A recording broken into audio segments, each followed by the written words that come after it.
You know when people say, hey, congrats on the new role. And I thought to myself, am I playing a role? Or am I being me? We're not asking you to come play the role of a vice principal. We're asking you to come and serve and lead.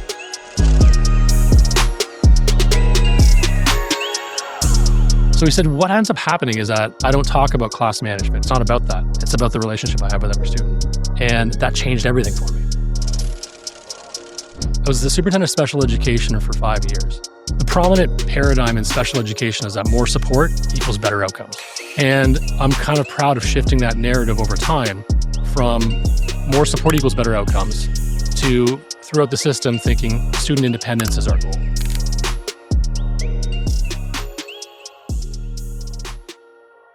Brendan, it is so nice to have you here today. I mean, I've been looking forward to this for a long, long time. We've been looking at your name on the website and we're like, we should get Brendan on at some point. So I really appreciate you being here and spending some time with us today. Thanks so much. Happy to be here. Now, I'm going to jump right in. And specifically, we were doing a bit of research and we found out that your mother actually came from a background in education. And I find that fascinating because we see a bit of a trend here as we speak to superintendents and directors and other leaders in education, that there's often some blood that runs in the family when it comes to education. So could you tell us a little bit about that story and how that relationship has fostered and brought you into this world of education?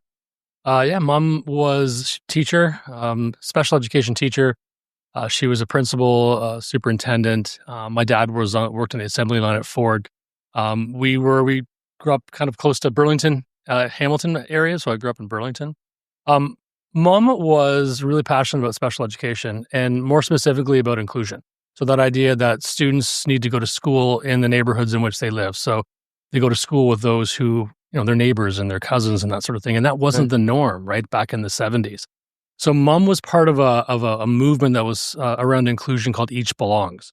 And Each Belongs was this idea that students, at the time, it was radical, but they don't have to go, to a special school.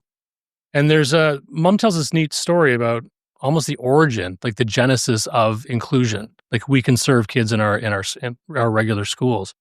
Was about this parent named Mrs. Modiga. Her daughter's name is Josie Modiga, and Josie had Down syndrome. And Josie had some older siblings, and they went to the local school. And then when Mrs. Modiga came to register Josie, the school said, "Oh well, no, she can't go to school here. She's got to go to a special school."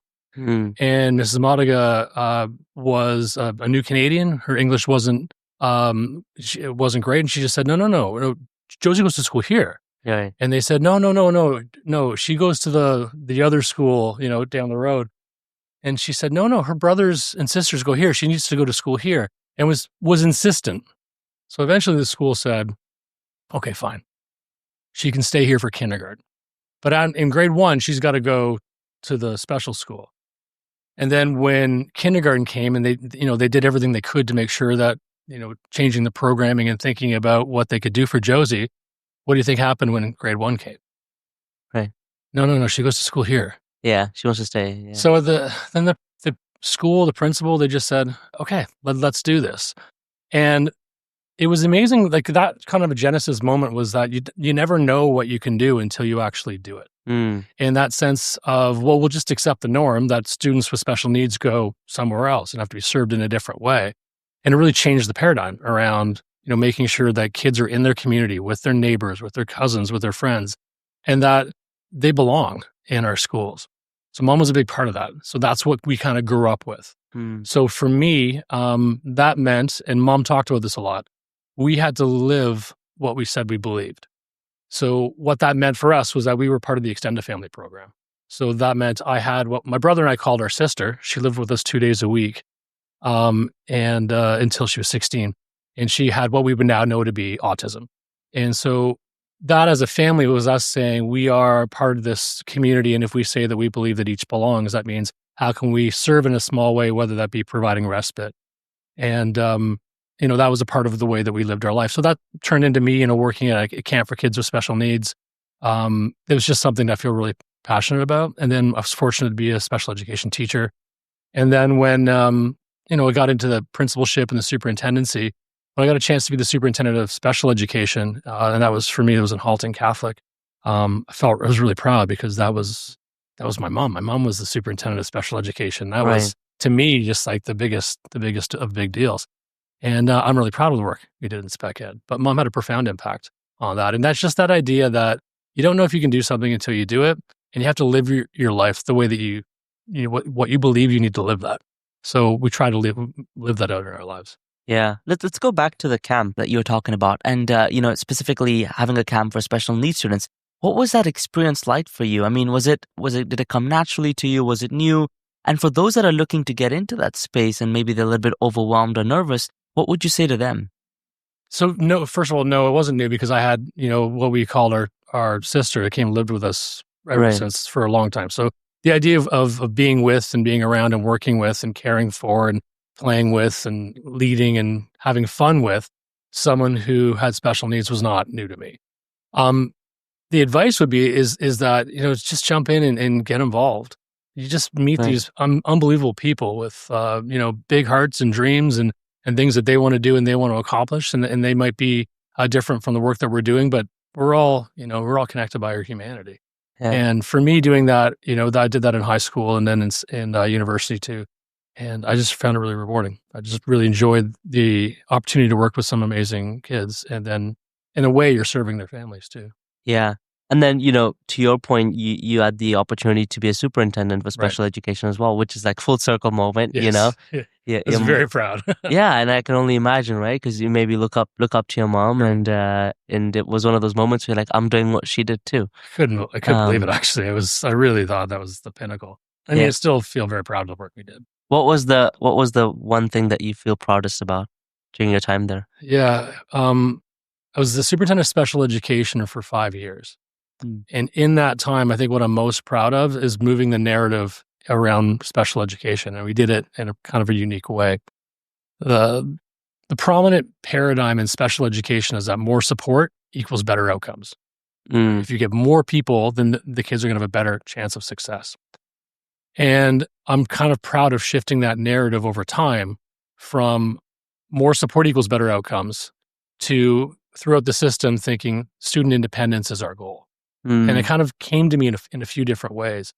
I remember I was at a meeting once and I ended up meeting a parent at a conference, and she was in a different school board. And she said, she described herself this way. She said, I was that parent, is her description. Right. I was going to fight every step of the way to make sure that my son had what I thought he needed. And that was full-time educational one-on-one support.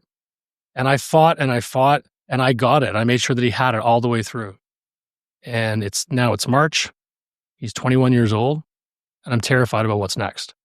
I wish I would have fought for more independence earlier. And that really, really hit me. That really hit me because I thought that's on us. Like that's on us to be making that work toward thinking about independence, not thinking about how do we, provide all the support when really they're going to transition out one day.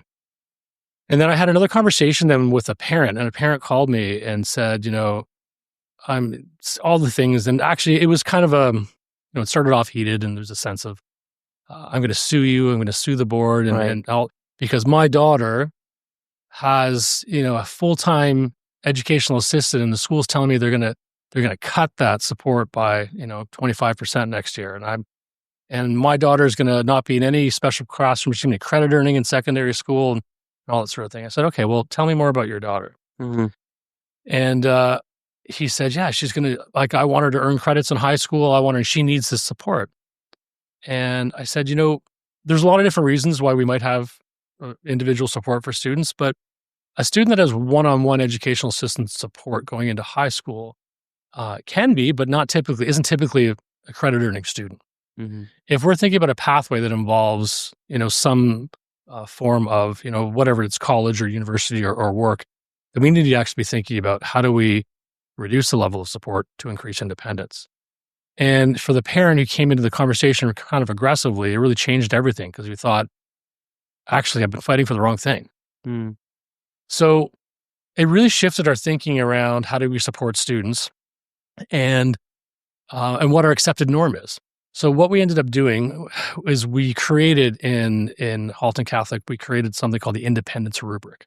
And what we decided to do was take a look at how do we use our finite resources to allocate throughout the system Because what we were doing is we were allocating resources, then coming back and saying, well, wow, we're 50 over what we actually have. Then you got to go back and say, well, we actually have to reduce it.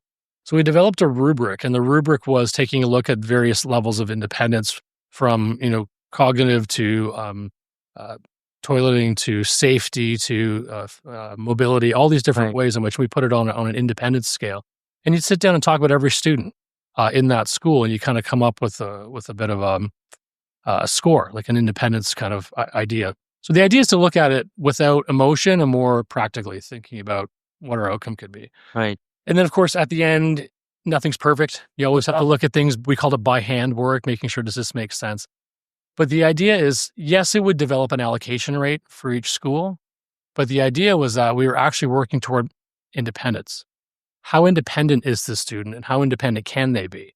And so what it would do was shift the norm from talking about how do we get more support to celebrating the reduction of support, because that means the increase of independence. Because when a student leaves us at 18 or 21, they are only so far as they are independent, have the opportunities for work or for living independently, or even an assisted living situation. Right. The degree to which they're independent is the degree to which their quality of life and their opportunities. Absolutely. So we really changed the norm and changed the conversation throughout the whole board away from how do we get more support for these students to how do we work on a plan that's going to make these students more independent. And what we would change is that conversation right from day one when we come into kindergarten. You might have a parent coming in kindergarten saying, I want as much support as possible for my child for this reason, for whatever needs they present. And then we would talk about, okay, well, what's the plan? Like where do we see them in grade 3? Where do we see them in grade 8? When they transition to high school, what do we want that support to be? And those conversations then, while they want as much support as possible now, very few say, I want, one-on-one support going into high school or post. So we have to make that connection for parents. And I thought we did a good job of that. And I think what we also did through that work is really changed, again, that sense of responsibility and ownership for students with special needs. That it isn't about what expert can come in and do the work. Actually, it becomes more about what can I do, my responsibility as a teacher, educational assistant, as a principal, because it goes back to the work that my mom talked about, like everybody belongs. Right. And that we can do this in our communities. Some students present with tremendous needs they're very, that can be beyond what we can do in education, but very few. Most students we can serve in our schools. So, to go back to that connection about my mom, that really is that idea that most students belong where in their neighborhood with their community. We can support them and love them and program for them. And we do so with an eye toward when they leave us, are they as set up for success as possible? Are they as independent as possible? So it's really kind of playing with that tension between more support equals better outcomes to student independence is our goal. I think it was a big part of the work we did as a superintendent of special education. Through all of the work that you did in gathering the information about the students and trying to see what are the gaps in terms of them getting to a state where they can be fully independent, to then go on and, it to your point, it's a sign of success. The more independent they get, the less support, which is counterintuitive to what people think. It's almost like if you think of a bell curve, right? Bell curve kind of going like this. If we're doing it right and if it's working right, the curve is going to be skewed to the bottom. So if your curve goes from JK to when they leave us at the end of high school, right? Most of our supports should be here, and it should like lower as they go, because there's always going to be students that are going to need that level of support, but it should be a lot fewer than what we have when we start. And if we're doing it right, when we're increasing independence, that level of support is I love that. Was there something that surprised you when you were doing this investigation and you found that, when I look at that's something that I didn't think would be true? It certainly changing mindsets, accepted norms. That's big work. Okay. You can't say you believe in something and keep doing the things the way you've always done them and expect them to change. Right. But you also can't, create something like we created a rubric without really digging into the why, because then people get cynical. Oh, you're just doing that to save money or give less resources. So we had to really marry that idea of what do we collectively believe in, and do we all believe in this? Like this idea that students have better outcomes when they are as independent as possible. And if we all believe in that, then how do we get there? And so the kind of profound moment for me was that it was the creation of the rubric itself that was the facilitator of the conversations that moved toward how we're talking about independence. I think if we didn't have the rubric, we would just be saying, oh, we think more students need to be as independent as possible. There wouldn't be any structure to it. Right. So Right. there wouldn't be any structure. I love that because you need structure in order to be creative. I was teaching one time, I was teaching at the master's program at Brock, and I was teaching some students, and we were talking about structure versus freedom. And they said, it's like a kite. A kite can only fly when it's tethered. Right. Yeah. So I thought that was brilliant. Yeah. It has to be rooted. There needs to be something that There is needs to be rooted some sort of structure to it, for it and to then fly. it can fly. Because if you let go with it, it's going to go and hit the ground. I like and that. so Yeah. that idea for us, when we were developing that idea and shifting that norm, that only happens because we developed a tool that we could work through. That's the structure. But the structure facilitated conversations that actually changed people's perception about what are we trying to do here? Like, are we trying to advocate for more support, or are we trying to think about how do we set that student up to be as successful as possible when they leave us? Yeah. No, I really like that. And through everything that you're sharing, Brendan, I could see it through your eyes, through your voice, that there's true love and passion for education. One thing that I just can't help answer for myself when I was doing my research is that you did drama at Queen's. Now, for someone that, you sound like you knew that education was meant to be for you. Why did you decide to pursue drama, and why at Queen's? I mean, I align with that very closely because I pursued finance and I just picked what felt right as an 18-year-old. But tell me your story. Why did you choose to pursue drama at Queen's? So I did the concurrent ed program. Okay. So I was involved in the education faculty for the whole time I was there. Nice. So I was connected in that way. Most of my focus was dramatic literature. So I was like playwriting and that and history. Okay. So I love the idea of story writing. I love the idea of being able to tell a narrative. So with that though, because when I was there, I did have the opportunity to go on stage and do things. And I definitely would credit that with being able to do what I do now for sure. Certainly in the role of director, but certainly as a superintendent principal. There's a sense of you need to be comfortable standing up in front of people and sharing ideas and talking about. Right. So that definitely helped in that regard. I didn't know that I wanted to be a teacher when I went to school. I was playing in a band. I mean, if I wanted to be a musician. Really? Yeah. Sean, we can maybe find some music from. You never know at that age. And I think that, look, I've got a daughter right now who's in first year at Queen's too, actually. Oh, beautiful. And she just finished first year. And she's doing philosophy. And everyone asks me, what is she studying? And I'm really proud that she's doing something like philosophy. Right. Cool. I like the idea of going to university, talk about ideas, figure out who you are, make connections, develop relationships, Discover. get involved in things you might not have thought of before. And you're going to find your pathway. That was just the way it worked for me. And it looks like it might be the way it works for my daughter. I know some people want to go in and say, I really want to be this, and I'm going to go into this program because this program is going to get me into that. And that's absolutely fine. Yeah. It just wasn't my pathway. And it turns out it's not for my daughter. So I liked playing with ideas. I liked, trying things that hadn't been done before. Back to the structure versus freedom thing. Yeah. I remember taking my first playwriting class and thought, there's no way I'm going to be able to do this. How can you be creative on a deadline? Right. Like it's due at a certain time. It's due on this date. Gotta force yourself I'm to be supposed to creative. write something by then. I have to force myself to be creative. And I realized it's actually the only way that it gets done. Because there's some like deadline to it. You're Yeah. like, I gotta be creative. You got to hand something in. So I found it all to be really important. And I think it's definitely What was the most memorable play you wrote? I wrote a couple plays that did okay. I wrote a play called For the Love of Karen, and it was won the National Playwriting Award, the JCW Saxton Award. So then I was in third year, and I was part of the grad ceremony for the year above me. Oh, wow. Because I won Yeah. this. And so I did like a writer in residence and stuff like that, and it did pretty well. And I'm still pretty proud of it, actually. I could tell It's you got pretty good. creative soul. Nobody's asked me about that in 25 years or 30 years. So No, I love that. Maybe we'll do a bit of hunting as well on that. And it's similar to you. I did not know that I wanted to be in education. Right.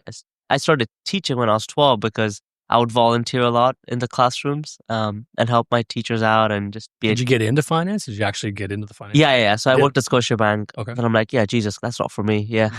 So I left, and then I, slowly. Now I spend time in consulting, education, but I'm in a space where I feel like every day I wake up, I feel excited to do whatever I do, and I think that's a feeling that I still believe very few people get to have, and I do see that a lot of people in education have that because it's a work of heart.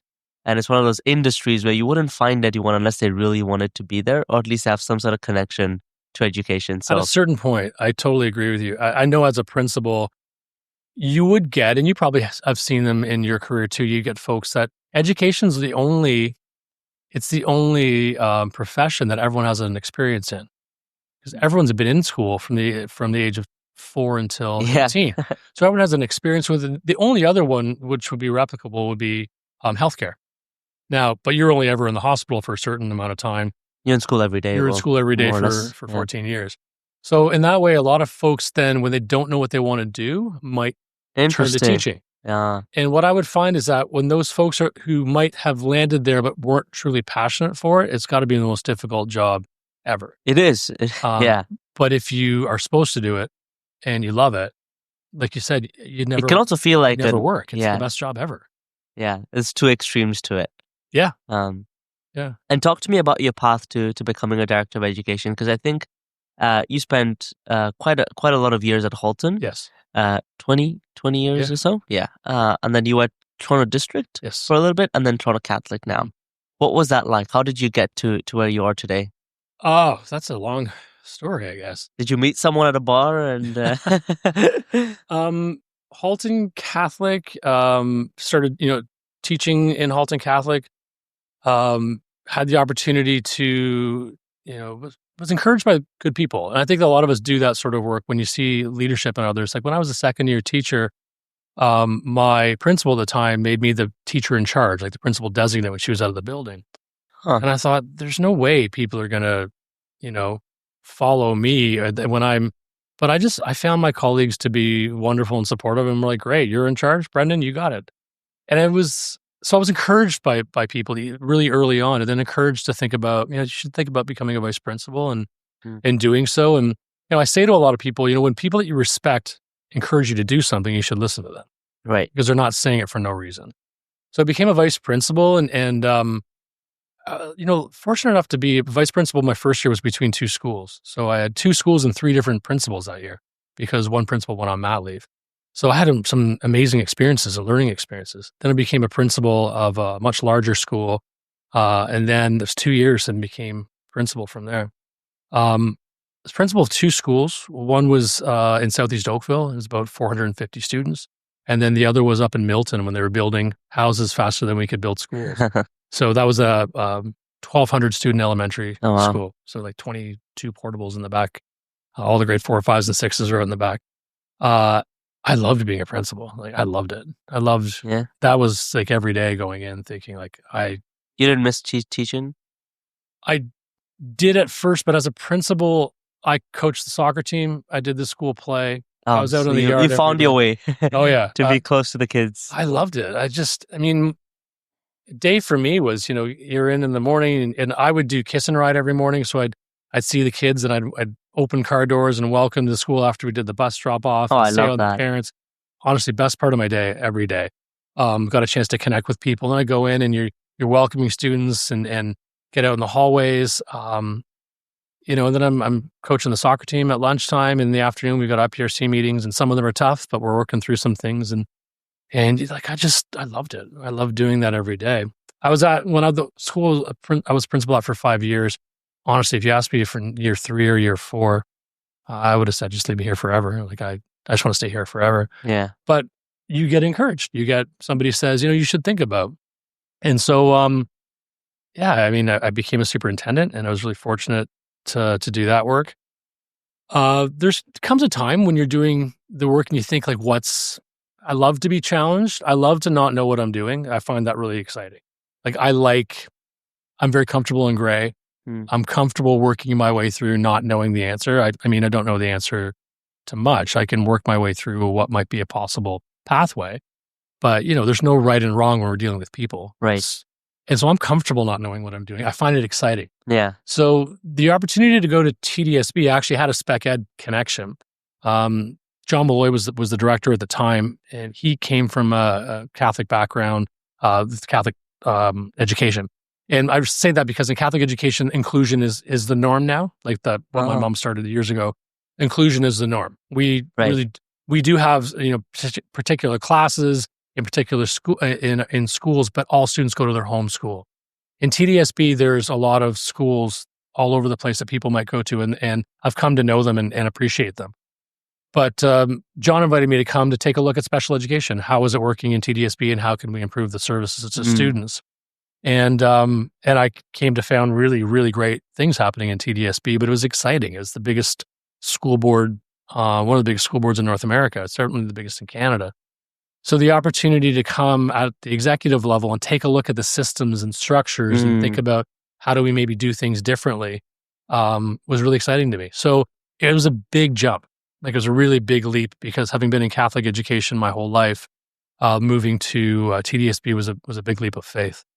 But talked to people that I really respected, my mom being certainly one of them, just said, if you're called to serve, serve, and go and serve there. So I did. And I really appreciated the experience. It was tremendous. It was definitely huge. Coming from Halton to Toronto was a big, big jump. Yeah. But I really think that when the process started happening for the director in Toronto Catholic came around, when I come to the table talking about my experience in Catholic education and when the idea with systems and structures and then having the experience in the TDSB, because at that time I was responsible for half the system. Right. So 283 schools and 12 superintendents. There was a bit of gravitas to come to the table when it came to direct. So I think that if I didn't, that was a pathway you couldn't have mapped out when you were a first year teacher. So it definitely requires a lot of faith. But I don't think I'm here today getting to do what I do unless I took that path. Yeah. So I'm very grateful. It's funny how things work out. Yeah. A lot of the times you don't know it or you can't explain it, and then things happen, and then when you look back, you're like, that makes so much sense. Yeah. And you became vice principal at 28. I guess. Very young, Yeah. I must say. I think it's 14 years on average younger than what average vice principal is at. And I was reading a bit of your research as well, and you talk openly about imposter syndrome and some of the challenges that come with the feeling of being in roles where maybe traditionally you haven't been or other folks haven't been at that age. Tell us a little bit about what that was like for you and how did you deal with some of that? What was it like? I think I learned over time, I'd say I navigated it poorly. Because in education, there's definitely a sense of hierarchy, from the end, and seniority, and that you've been doing it long enough. So when you've been doing something long enough, now you can do the next thing. So you need to be a teacher for this long, and then you can become a vice principal. But then you need to be a vice principal for this long, and then you become a principal. But you need to be a principal for this long, right? And there's rules around it. And when you do that, it adds up to, you're in education for 40 years before you get it. So there's some rules that need to be flexible. But I definitely had a sense of a vice principal needs to be this. And so I found myself going into the role almost like playing a part where, when people say, hey, congrats on the new role, you got the new role. And I thought to myself, am I playing a role or am I being me? Like what I'd say to people when they go through this now is that we're not asking you to come play the role of a vice principal. We're asking you to come and serve and lead. I like that. We're asking you to come and serve. So what I found was that I would, as a vice principal, I think, I would dress in a certain way, which I would perceive to be, as uber professional as possible and almost be who I thought they expected a vice principal to be. Right. And then when I became a principal, the same thing. It's almost like I learned a little bit about being myself as a VP, but then when I became a principal, I found myself doing the same thing, which was, I guess I have to be a principal now. I need to, and the sooner I became me, the better I was at the work. And so same thing when I became a superintendent. That's why I say I navigated it poorly, because I take the next jump and I think, okay, well, I guess I better be a superintendent now. And the earlier I become me, the better it became. So when I went to TDSB and then when I came here to Toronto Catholic, I actually had to kind of coach myself and say, Brendan, you got to be you right from the start. just be Yeah. me. And I think I've done that, but it's almost against, like, fighting against that idea that I have to play a role or be who I think people want me to be. And what I realize is what people want me to be is me. I just need to be that. So it's almost like the advice I give to people now thinking about leadership is that you're called to leadership because you have something to bring to the table. You have a vision. You have people wants to follow you. They're not putting you into a role to play, Right. to Yeah. fit into that sort of, just go and be you. And that's been helpful. And certainly, my first year as director, there's that sense of, I've never been a director before. Like, I'm doing the best I can. I've never experienced June as a director. And you can get away with that for a year, but Yeah. but It's my first time. Yeah. yeah, but there's it's a genuine humility. It's just that idea that I don't know all the answers. I'm going to try to work my way through it. I think doing a lot of my academic work was really helpful from that humbling perspective of you're never going to read every book in the library. Like, you're never going to know everything. So just be the best you can at what you're doing. Bring to the table what you can and recognize how much you don't know. Right. Which for me is, like for all of us is limitless, how much we don't know, and then just lean into the work that we're doing with honesty and integrity. And that's how you be a good leader, right? Because then others also perceive you as someone who's open. And it's not like, oh, Brendan knows everything. I can't take an Right. idea to Brendan because he knows, he always, I'm not an expert in anything. yeah, it's like one of those things where you're like, shoot, tell me, right? So bluntly, I struggled with that too, is trying to be the person that I thought people wanted That's me right. to be. Right. And a lot of the times it's in ways where it was, sometimes it wasn't intentional. So I would try and say things that were a bit like more politically, like I wasn't being myself. I was trying to Right. be more neutral. I Yeah. was trying to make everyone happy. And to your point, as soon as I threw that out of the window, I said, you know what? Like, if I'm going to spend the next 15, 20 years of my life being someone that I'm not, then what's Right. the point? Right? Nobody else can be you. Yeah, exactly. Right? You Like, might as well. could be yourself because you're good at it. Yeah, exactly. And that's something I think a lot of leaders struggle with as well. One of the things, Brendan, that was so inspiring to me is that you serve as one of the directors at Bethany Kids Hospital in Kenya, which I think is so incredible. I mean, I feel a personal affinity to it because I grew up in Uganda, and I feel like those spaces and places need us to be there and inspire and help kids, whether it's in education or healthcare. So can you share a little bit more about what that experience is and how did you get involved in it? Bethany Kids is a children's hospital in Kijabe, Kenya. So Kijabe is on a mission station about an hour outside Nairobi. And the way that it started actually was there was a physician that was working there and noticed a lot of students with hydrocephalus and spina bifida, and thought, we could serve and support a lot of these students or a lot of these children with fairly straightforward surgery to change the trajectory of their lives.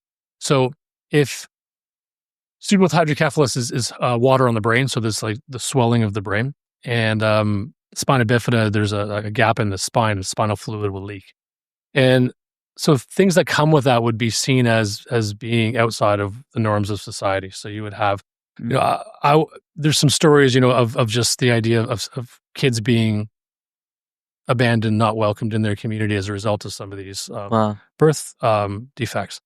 And so the idea of trying to serve kids in that way was the genesis of Bethany Kids. So what happened was the physician, Dick Bransford, got operating a surgical theater in the maternity ward. It wasn't being used at the Kijabe Hospital, and started to just basically open the doors and say, anybody who comes in here, we're gonna serve them.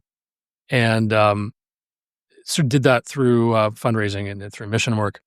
So people would come in and bring their children in, and when they would be born this way, and the idea is not only to help them to have better lives, but also that connection to society, to be a full Make them feel like they're Yeah. part of society. And so there's a couple stories that that really, I think, really hit.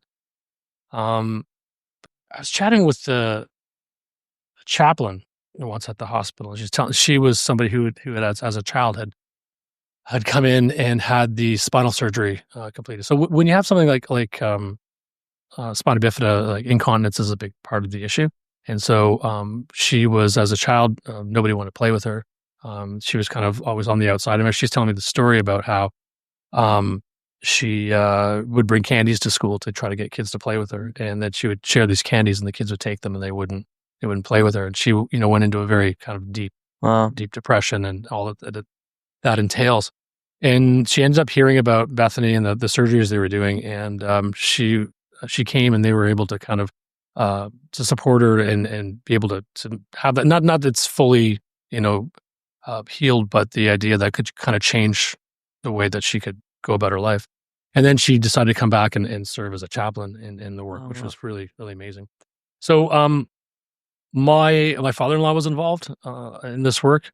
And then kind of we started really getting into it as a school principal. We used to do fundraising for the work there. What our fundraising would be things that the kids would need, because the kids would come in with their mothers, and they would be in the recovery together. So we would send over things, everything from books and crayons and toys and things like that, as well as financial giving. And it really became a big part of the work that we were doing locally. And what I found is that in the community, kids were doing amazing things once we kind of told the story about what they were doing at Kajabi. And the kids in my schools were doing things like I would challenge them during Lent, and they would do things like have a birthday party and donate all of their money from the birthday party too. And they would, these are like 10-year-old students, Right, and just showing the adults like what is possible, just doing amazing stories. Yeah. So I got a chance to spend some time there, and then I was asked to join the board, and I've been doing so for the last 10 years. But I just think the mission of the work that they do is really important because it's all about service. I was there one time with another chaplain. Her name's Mercy. Great name for a chaplain. and what we would do is we would do rounds in the hospital. As I said, each of the beds would be shared. The mother and the child would be there together. So all of the mothers in the recovery with their children. And we would go around the room, and there would be a sense of how's it going, how's the recovery going, just a kind of a conversation. But she was a chaplain, and this was a mission hospital. And a lot of the folks that would come would be from the Dadaab camp, which is up in northern Kenya near the Somali border. So a lot of Somali families, and who'd never, as we'd kind of found out in a lot of the data and the conversations we had never met Christians before.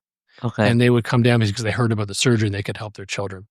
So we would go in and we'd pray in some rooms, and sometimes it would go kind of well. But then we would go into rooms, and sometimes prayer would be ignored, or there would be talking over top of it, or cell phones, and that it was kind of, and so it happened in one space, and we go into another room, and kind of a similar sort of thing. Like we would kind of check in with the how everyone was doing, but then we just want to pray for everybody, and there was a sense of disruption and not really being.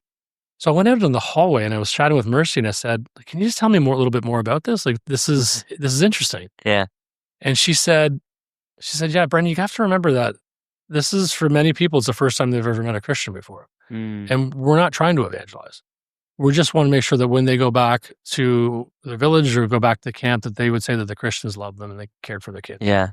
And so our service is just making sure that we want to make sure that they know that their kids are loved, and that we're going to care for them and we're going to serve them. And for me, I thought that was pretty profound, because it actually connects a little bit with the way, Pope Francis would lead, as the idea that it's really just about being in a relationship and serving other people. Yeah. That's how you best serve, and how you best lead, and how you best teach. Yeah. As your mom said, if you're called to serve, you serve. Yeah. And faith seems like it's important to you. It's an important component, is, your education background, how you lead, your stories about faith. What does that mean to you? What does faith mean to you? I think that the idea that faith is something that the recognition that it's almost like a sense of meliorism. Like meliorism is the idea that better futures are possible, but we need human intervention for it to be so. So faith is that there's a better way possible, but we have a responsibility for it. So when we're doing the work that we do in our schools, when we do the work that we're doing at Bethany, that, we do so with a profound sense of love and a profound sense of faith in what is possible. And we show that service by leading in ways in which we are keeping all the work that we're doing is going to lead to better outcomes for people. Right. And so, having that sense of faith and having that sense of the higher purpose is really important. Yeah, I know it makes a lot of sense. My mom also believes a lot and very spiritual, I'd say too. So she tries to, as a kid, I think there's a bit of naivety. You don't know enough, and so your parents guide you through that journey, and it's beautiful in its own way. And congratulations on your, appointment. I think 2030 right. as a director. So that's wonderful news. I am really keen to know from you because I read the multi-year strategic plan, but I want to hear it from you as well. What are you most excited for in the next 5 years? What are those big goals and accomplishments that you're chasing? What is the board driving towards? What do those next 5 years look like? We have three main goals in our multi-year strategic plan, and they're connected. We're trying to be thoughtful about not doing something here and doing something there and doing something somewhere Nothing in else. isolation. Right. Okay. We're a school board. So we talk a lot about and we're a Catholic school board. So Right. we're rooted in faith. And the idea that we are, as a Catholic school board, our commitments to love and serve and welcome and include all students in our schools to give them the best opportunity for success. We're a school board. We need students to achieve. So student achievement is our huge priority for us, making sure that we recognize that students are always learning, that every student can learn. No matter where those students are on that spectrum we talked about earlier, every student can learn. Right. And when we fundamentally believe that every student can learn, that actually impacts how we do what we do. So student achievement is our big focus. One of our second focus, equity, is recognizing that some students from whatever background they're from, how they identify, what their socioeconomic means would be, have different outcomes and had outcomes that haven't led to the same success. We're trying to identify what those barriers are, recognize that, and so that they can be successful academically. Right. We're not doing equity over there because it's something else we want to do. We know that if we can get that right, we can support more students. They're going to achieve because we're a school board. Mental health and well-being is our third pillar, and that idea that students do well if they can. So we understand that mental health plays a significant impact on how students can do in the school. Absolutely. So that's everything, though, from the clinicians that we have that are available for interventions and support. But a big focus of our work is making sure that every student feels welcomed and loved and included in the school, that the student feels like I belong here. This is my home. Because again, if they feel that, they have a better chance of being successful academically. Yeah. So it really is helping us to understand how these things don't happen in isolation. The work that we're doing is all toward that goal of students being successful, students learning. When students feels welcome, loved, and included, when we are recognizing what the barriers to success are, and we can do what we can to create conditions in which students have a better chance of being successful, they will be. So the vision for the system is to keep those things in mind as we continue to move forward, providing every support and resource that we can, but understanding that our goal is to make sure that every student in our system feels loved, feels included, feels welcome in our schools. And we use the word loved all the time. Like we use that, Right. maybe it's a Catholic thing, maybe, but It's a beautiful word, so why not, right? well, you know what? We were at an event this year, the beginning of this year, and it was a Safe Schools event. So it was Safe TO, actually. It was a Toronto District Board, Toronto Catholic, the French boards, police, ambulance, fire services. It was a big, big room. And I got a chance to say a few words at the beginning and kind of said the version of what I just talked about, is that our goal is to make sure that every student feels welcome, feels included, feels loved in our schools. And it's their school, it's their home, they belong. And after chatting with some folks from other boards, say we don't use the word love. Like it's interesting that you just kind of use that word. And when you think about all of those folks that you might have heard in the various celebrities or stories, they would say, who made the biggest impact on you? And they'll say, my teacher. And why was that? And they would say, because I knew that they loved me. And when we can work on that, I think that we have a much better chance of success. And we're telling stories about this. We are celebrating these things when they're happening so that the public sees, in Toronto Catholic, this is the culture we're creating where everybody's included and loved and welcomed, because we know that if they are that, they're going to have a better chance to be successful. Absolutely. No, I love that. And how do you get I've had the pleasure of hosting many guests, different folks of different directors and these strategic plans. In some ways, there are similar components too, right? Mental health is important to everybody. How do you get tactical with the plan? Sometimes I notice that the plan exists. It sounds great. It's all rosy and daisy, but the truth is that, of course, it's difficult. It's not as easy as it sounds. So how do you get tactical? Is there something that happens with the principals and then something with the teachers? Is there some way where it gets all the way to every layer of education? You have to remember what the multi-year strategic plan is. That sets the vision and direction for the board. So everything that you're talking about, everything that we do has to be intimately connected to that. So whenever we decide to take on an initiative or a project or whatever support, it has to focus on how is that supporting whatever our stated goals in our multi-year strategic plan. So everything from how we're supporting principals and what in-services are we providing, clinicians that we're hiring for whatever reasons, they all have to be connected to what is our big picture goal. So the MYSP basically points us in the direction of where we're going. And that, if done right, it does help to prevent us from going off in a bunch of different directions. Like chasing whatever new norm or whatever new idea might be, is that how does this fit in with our vision? And that is something that we talk about, around our table, is that if we're going to be taking something on, how does this fit in with our mission and vision? Right. So everything that funnels through in terms of work has to fit somewhere. Yes. Right. And I think it's a good way of doing it. And when you think about, if I was to say that, okay, we imagine that, you're in a cafe, you find yourself sitting there, probably still at Queen's, doing drama, doing the education program. You've got a lot of experience now, right? Decades of experience. What advice would you give someone that's that early on in their career? I'll tell you a story to answer that question. Please, yeah. I was a first-year teacher, and I was teaching in a really busy school. It was a grade 7 and 8 rotary, so kids would be going through all of the different classes. And it was a busy school. So when kids would come into my class, to me, it felt chaotic. It felt hectic. And no matter what I did from we'd use the terms like classroom management or things like that, I was struggling. And I noticed that one of my colleagues across the hall, no matter what class went into his class, the kids were they were amazing. So, it was the winter, because I remember we were driving up somewhere with snow around us. We were on a bus, and I was sitting beside him when we were on a class trip. And I said, listen, I've been kind of watching and struggling for these last 6 months, but I noticed that whenever the kids go into your class, even some of my most challenging groups, they're always really amazing. Like, what do you do? And he said, I do a few things, but try this.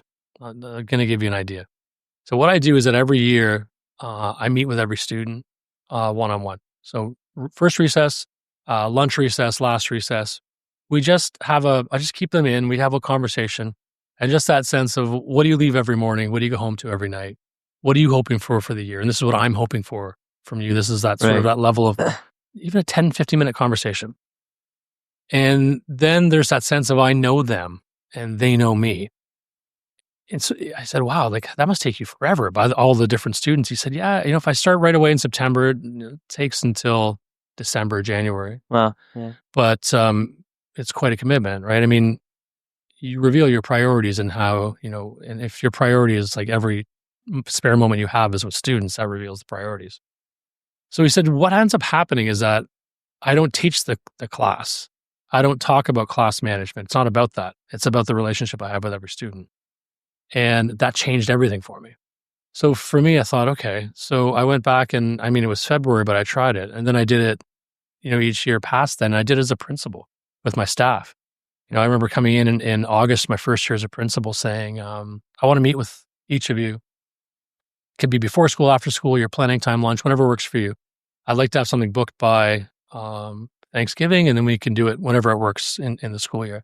And we'd sit down and say, what do you leave every morning? What do you go home to every night? And what are your goals for this year, next 5 years? This is what I'm hoping for. We just have that back and forth. I'm be open, talk about myself, talk about my family. Anyone who knows me knows I talk about my wife, my 2 girls all the time, because that certainly influences me tremendously. And then I had a better sense of who they were, and they are seen. They're not the staff. They're all the individual people that we have relationships with. So I would tell that person, that earlier version of me working on a play at a cafe at Queens, that it's really about how your relationship with people and prioritizing, developing relationships, getting to know people, Right. and making sure that everyone feels seen, feels heard, understands how they fit into the work that they're doing and how they can be an amazing contributor. Because again, as a principal, I found by the time I left the one school I was at for 5 years, I think everyone on staff was a much better teacher than I was. They were just wonderful because there was that sense of I didn't know I could bring this into the school. People would bring in things that they'd never thought of before. Yeah. So I would tell that person in the cafe to be yourself a lot sooner than I ever was. Because the sooner you're yourself, the better off you'll be. And that primacy of relationship, just making sure that you're connecting with people, being parents, that relationship thing, as I talk about my girls, I've said this publicly all the time, and I'll say it now. As a parent, I need to know that you love my girls. Yeah. If you love my girls, we can do anything. So if you're my girls' teacher, or you're my girls' principal, if I know that you love my girls, we can do anything. Do you have a bias for the schools? They're in Toronto Catholic too, right? Yeah. The younger one? Of course, yeah. So we're actually finishing 15 years in the same school this year because my youngest is in grade 8. Okay. So she's, and my oldest is at Queens now. Right. But it's just that sense of, I do care what you know. I care about you, what your degree is in, I do care, but I don't care as much as I care that you love my girls. Right. And if you love my girls, that's the number one thing you need to know as a teacher, is that not only do you have to love your kids, but they need to know that you do. And the parents need to know that you do. Yeah. And if you can do that, I think that'll set you up for success. Yeah, I love that. That is such profound feedback. And it's also one of those things that can apply, I think, to any space in the world, any industry in the world, where you give your love, you build your relationship, you listen well. And as a good leader, you could succeed beyond education anywhere. Well, it goes back to that imposter syndrome idea that you talked about, is that you don't have to know everything because you don't Absolutely. because you don't know everything. You're not expected to be an expert. Yeah. Right? You're not expected to know everything. You're expected to care, and you're expected to love and trust and respect people. I'd like to talk about from an invitational leadership perspective that as a leader, you should, care, trust, respect, optimism, and intentionality. You need to care for people. You need to trust them to do the work that you want them to do. Respect that they bring good things to the table. You do it with optimism for better futures are possible, and you do it all on purpose. Yeah. The only chance you have of replicating success is if you do things intentionally. Right. Do things on purpose for purposes you can defend. Yeah. No, I absolutely love that. And I think that's, you use the word love a lot, and I love that. I love that. All right. Well, Brendan, I could honestly talk to you all day. And I know that you probably have places to be. So I'm going to move on to what we call the final question. So we have a bit of a tradition here. We've got questions that are left from our previous guests on the show. Mm-hmm. And then you'd get to leave a question for one of our next guests. So I was looking at these and I was like, I really want to ask you more than one, but I'm going to try and just stick with one. Probably some of your friends in here too. So hopefully you'd see some familiar faces. Okay. So I'm going to ask you a question from John DeFaveri, Director of Education, York Catholic District School Board. And he asked, if you could change one thing about this role, what would it be? If I could change one thing about the role of director? Yeah. I have a really, really strong team of amazing people that I trust entirely. They do really great work. I'm really blessed by them. They make me look better than I am on a regular basis. I love the work that I do.